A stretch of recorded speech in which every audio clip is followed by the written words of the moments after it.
Maisto ir veterinarijos tarnyba patikrinusi 17 geriamąjį vandenį išpilstančių bendrovių beveik pusėje nustatė įvairių pažeidimų. 2 iš jų sustabdyta veikla.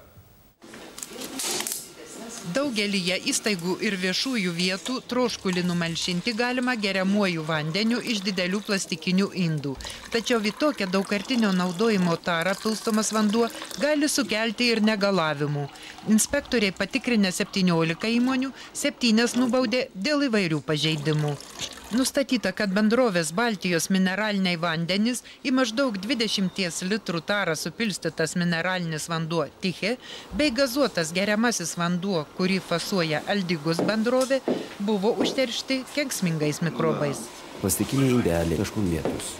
Aplinka, kurioje vyksta tas fasavimas, nešvaru. Uždarėmės 2, reiškia, Tichė nebepilsto 19 litrų talpos, o Aldigus veikla sustabdyta aplamai.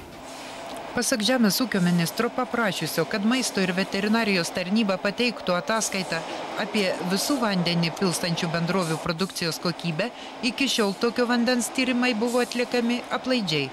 Ne aplaidžiai, bet tiesiog mes pasitikėjom įmonėmis. Mes esam suskirstę įmonės pagal rizikos grupės.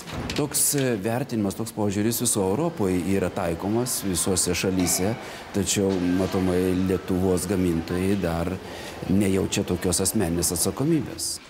Tarnybos vadovų teigimu, vienkartiniuose buteliuose parduodamas vanduo geros kokybės. Nuo šiol geriamąjį vandenį pilstančios įmonės bus tikrinamos ne kartą per metus kaip anksčiau, o kas ketvirtį. Taip pat numatoma tirti ir importuojamo vandens kokybę.